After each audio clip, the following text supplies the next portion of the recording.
चलिए, basic chemistry में हम आज बात करने वाले हैं क्लास 12th के इलेक्ट्रोकेमिस्ट्री का एक छोटा सा टॉपिक है आपका रिलैक्सेशन इफेक्ट। ठीक है, रिलैक्सेशन इफेक्ट क्या होता है? तो याद रखिए, किसी भी इलेक्ट्रोलाइट का जो आयनाइजेशन होता है वो दो टाइप से होता है, प्लस और माइनस। ठीक है, तो किसी भी इलेक्ट्रोलाइटिक सॉल्यूशन में हर एक माइनस आयन जो है अपने अपोजिट आयन के एक एटमॉस्फेयर से सराउंडेड रहता है, वैसे ही हर एक प्लस आयन अपने नेगेटिव आयन के एटमॉस्फेयर से सराउंडेड रहता है। ठीक है, तो इस सिचुएशन को हम लोग बोलते हैं सिमेट्रिक सिचुएशन। ठीक है, मतलब क्या है कि एक माइनस आयन जो है सब तरफ से प्लस आयन से घिरा रहेगा, इस तरीके से इक्वल डिस्टेंस से। तो ये आपका कहलाता है सिमेट्रिक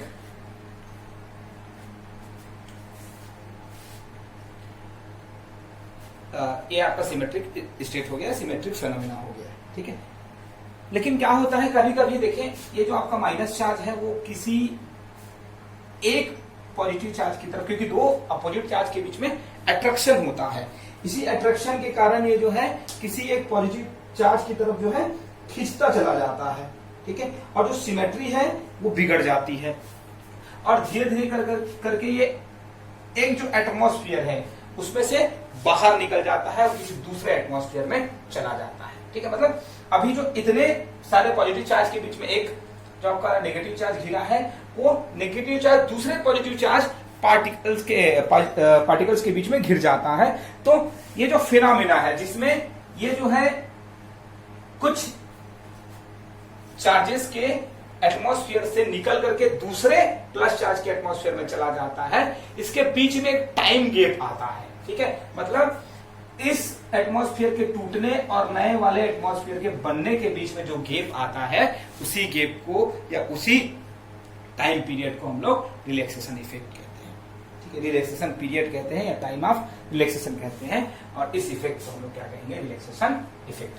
फिर से सुन लेंगे तो ज्यादा अच्छे से समझ में आएगा कि किसी भी इलेक्ट्रोलाइट का जो टोटल आयनाइजेशन होता है वो दो पार्ट में होता है, एक पॉजिटिव और दूसरा नेगेटिव। जो पॉजिटिव पार्ट है वो अपने से अपोजिट मतलब नेगेटिव पार्टिकल से घिरा होता है चारों तरफ से, जिसको हम लोग आयनिक एटमॉस्फेयर कहते हैं। ठीक है, वैसे ही कोई नेगेटिव जो है अपने चारों तरफ पॉजिटिव चार्ज से घिरा होता है, इसको भी हम लोग आयनिक एटमॉस्फेयर ही कहते हैं। ठीक है, तो इसमें क्या होता है, एक सिमेट्री होती है। सिमेट्री मतलब पर्टिकुलर स्ट्रक्चर होता है जिसमें एक नेगेटिव चार्ज चारों तरफ से एकदम इक्वल डिस्टेंस से पॉजिटिव चार्ज से घिरा हुआ है। ठीक है, लेकिन ऐसा होता है कि दो अपोजिट चार्जेस के बीच में अट्रैक्शन होता है, इसी अट्रैक्शन के कारण डिस्टेंस कम होता जाता है और धीरे धीरे ये नेगेटिव चार्ज किसी पॉजिटिव चार्ज की तरफ सरकते जाता है, और सरकते सरकते क्या होता है, एक नया एटमॉस्फेयर का फॉर्मेशन हो जाता है। ठीक है, तो पुराना एटमॉस्फेयर जो है आयनिक एटमॉस्फेयर का टूटना और नए वाले के बनने के बीच में जो खाली समय है,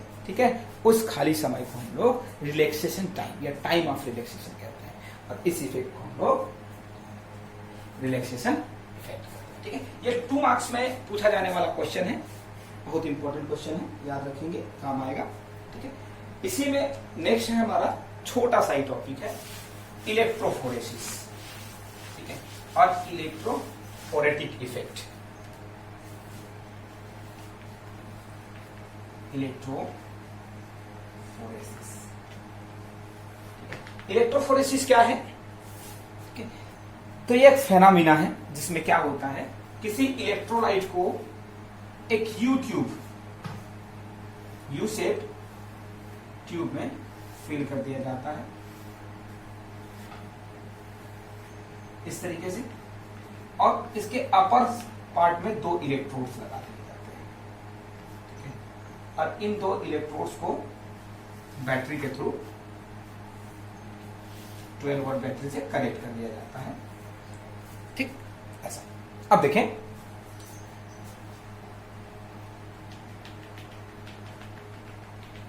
ये आपका इलेक्ट्रोलाइटिक सॉल्यूशन है। ठीक है, अब ये आपका एनोड और ये आपका कैथोड। ठीक है, जैसे ही स्विच ऑन किया जाता है, जो इलेक्ट्रोलाइटिक सॉल्यूशन है उसका आयनाइजेशन हो जाता है, और आयनाइजेशन होने के बाद जो इस इलेक्ट्रोलाइट के नेगेटिव पार्टिकल्स हैं, ठीक है, वो आपके प्लस चार्ज इलेक्ट्रोड मतलब एनोड की तरफ, और जो आपके प्लस चार्ज पार्टिकल्स हैं ठीक है, वो आपके नेगेटिव चार्ज इलेक्ट्रोड मतलब कैथोड की तरफ मूव करने लगते हैं। ठीक है, इस फेनोमेना को हम लोग इलेक्ट्रोफोरेसिस कहते हैं। ठीक है, और इलेक्ट्रोलाइट में होने वाला जो ये इफेक्ट है वो इलेक्ट्रोफोरेटिक इफेक्ट कहलाता है। ठीक है, फिर से सुन ले तो ज्यादा आसानी से आपको समझ में आएगा। ठीक है, एक यू शेप्ड ट्यूब में इलेक्ट्रोलाइटिक सॉल्यूशन को लेकर के उसमें 2 इलेक्ट्रोड लगा दिया जाता है और उसको 12 वाट बैटरी से कनेक्ट कर दिया जाता है। ठीक है, तब क्या होगा, जैसे ही बैटरी से करंट सप्लाई किया जाता है तो इलेक्ट्रोलाइटिक जो आपका सॉल्यूशन है वो आयनाइज हो जाता है प्लस और माइनस चार्जेस। ठीक है, अब प्लस चार्ज जो पार्टिकल्स हैं वो कैथोड की तरफ, कैथोड मतलब नेगेटिव चार्ज इलेक्ट्रोड की तरफ मूव करते हैं। ठीक है, और just opposite negative charge particle जो है आपके एनोड मतलब पॉजिटिव चार्ज कैथोड की तरफ मूव करते हैं। तो इलेक्ट्रोलाइटिक सॉल्यूशन के पार्टिकल्स का इलेक्ट्रोड की तरफ मूव करना और वहां जाकर के इकट्ठा हो जाना, कोगुलेट हो जाना, ये जो प्रोसेस है वो कहलाता है इलेक्ट्रोफोरेसिस। और जो ये इफेक्ट है जिसके कारण ये फेनोमेना होता है उसको हम लोग बोलते हैं इलेक्ट्रोफोरेटिक इफेक्ट। ठीक है, तो ये बहुत छोटे छोटे टॉपिक्स हैं और आपको आसानी से समझ भी आने चाहिए क्योंकि ये बहुत इंपॉर्टेंट होते हैं। ठीक।